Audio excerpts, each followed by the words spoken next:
Good morning. Good afternoon. It is summer, year one of the pandemic.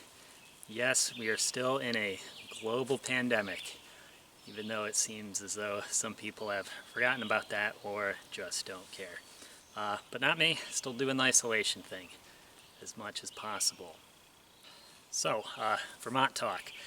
Hope you're not sick of hearing me talk about firewood, because got a lot more of that to do, so there'll be a lot more mentioning that in my videos. You can see behind me, got a bunch of it stacked, still got to split it. I'm sure it looks like a lot, but that stuff will go quick in the winter. So every time I mention firewood with my neighbor, Vermont Zach, he's all, cut down all the ash, cut down all the ash. You cut down all the ash.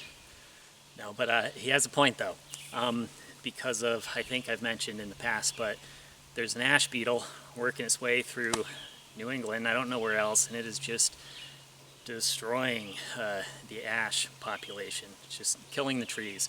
So the idea, of course, the reason my neighbor is saying to cut it down is cut it down before the beetles get to it and make it worthless. Cut it down, use it for firewood now. So I am going to look for an ash tree or two to cut down. I don't want to cut them all down, because if I cut them all down, they'll still go to waste. I won't be able to prep them for firewood quick enough, and they'll start to rot. Also, most of my ash is between where I am now and my cabin. I don't want to open up that area. I mean, I know the trees will die as the years go by, but they're not going to all die at once. I hope. So yeah, I prefer I like the forest being as close as it is to my cabin. I don't want to open that up too much more.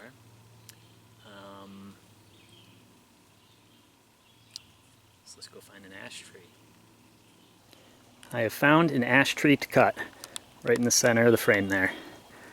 So we're not right next to my cabin, so cutting this is not going to affect the canopy around it. We're also right on the main trail, so that'll make it easy enough to transport the logs on my four-wheeler, get them down to my cabin. Now I need to do some physics here to decide which direction to drop it. So if I have it fall that way, that could work. Try to have it land mostly on the trail. I'm going to have to cut down some of these smaller trees just to make sure the ash tree doesn't get hung up. I could also drop it behind me, the other direction, where it's a little more open, but you can see it's probably a strong possibility it would fall right on that truck, which I did consider, still considering, because I mean, what am I going to do, drive that truck out of here? But I guess it'd certainly be easier cutting it up and all that if it's not on a truck while I'm doing that. I know we were all hoping that I was going to drop a tree on top of the truck today on purpose, but I've decided to go with the smarter route. I'm going to drop that tree, have it go this way, down the trail. So I've already got it notched. I want it to go right down this way.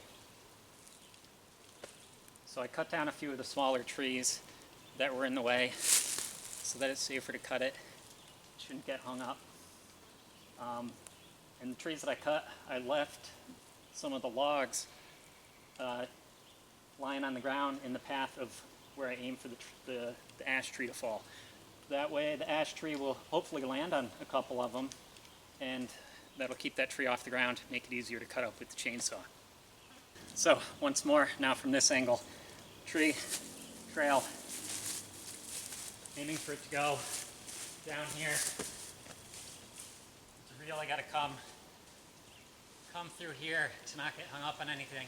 There's a tree over to this side really leaning in. If it hits too many of those branches, it could get stuck. So, right, yep, let's do this.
less than perfect. Certainly was not expecting it to split like that. And you can see that it went a little far to this direction and it's hung up, but it's not hung up too high.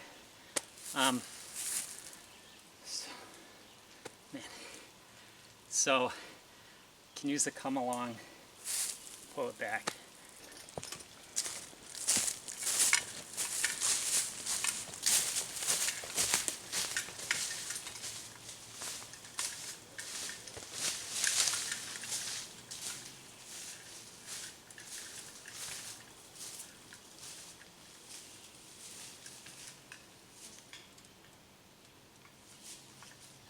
Making sure there's no widow makers that are going to kill me. Not that there'd be a widow. Willow, I guess.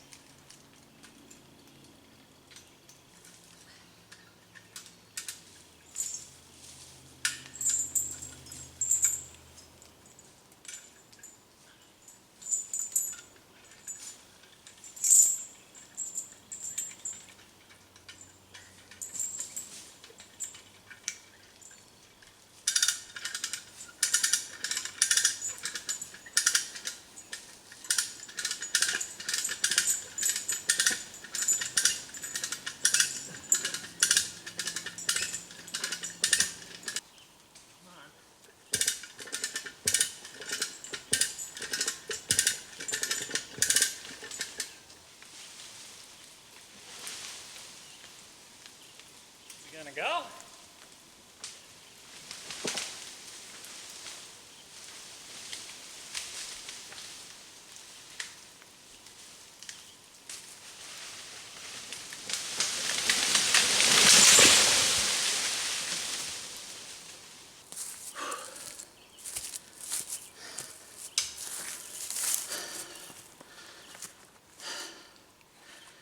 A little more effort than I was hoping for, but tree's down and it's not hung up, so I don't have to worry about walking under there and getting squished. I started taking the limbs off the top. Now I need a break.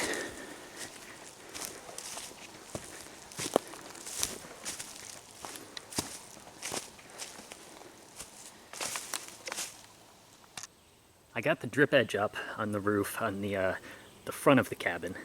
So now I've been able to start putting panels up. I started on the right side on the addition, primarily because that is where I'm going to put the solar panels. So that way I can probably get the panels up on the roof without needing to wait until the roof is done. So I'll climb up there and get a look from the roof. So I'm standing on the addition now, facing the front of the roof. Got our 2 panels on. I'm gonna keep going towards the back.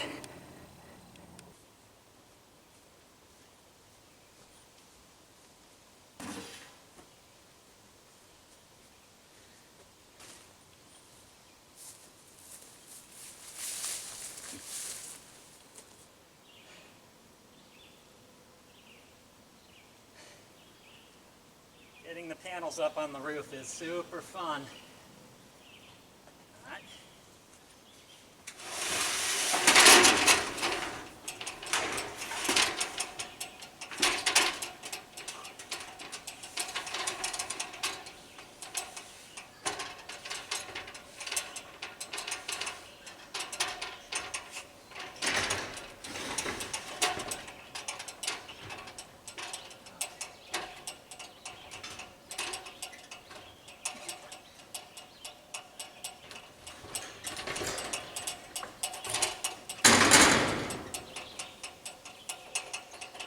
That wasn't too bad.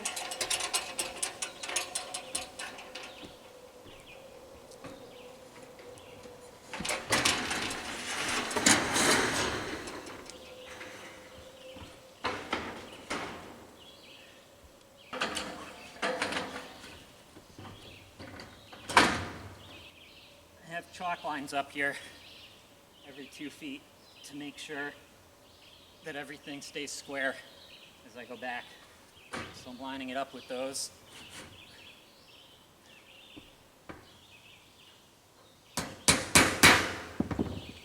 start it with a hammer. Change my bit.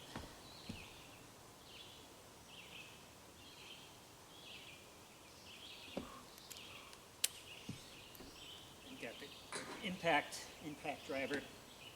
Put the screw in.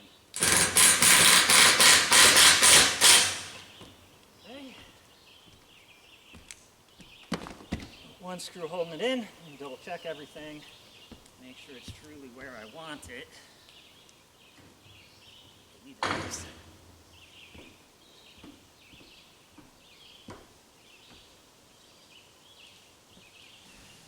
I've got pencil markings up and down the panel for where my screws are going to go, so I don't have to just guess. Make sure I hit the wood.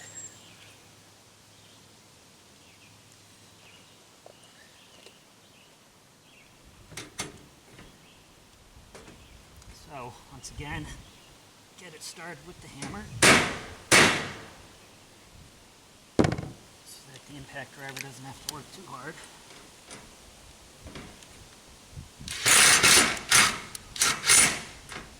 Boom, boom. Ow, just hit my knee.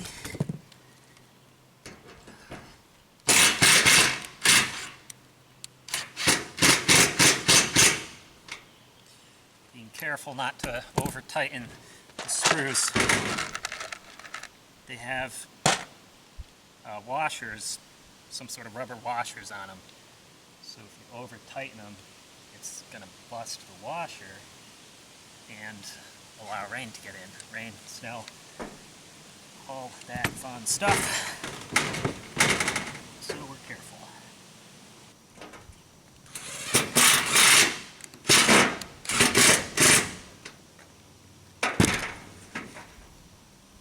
Almost lost my pencil. There, you get the idea. Another million screws to go. The panel will be in. That panel's all screwed in. This thing's starting to look like a roof. And that's all I'm going to do for today. Start cleaning up.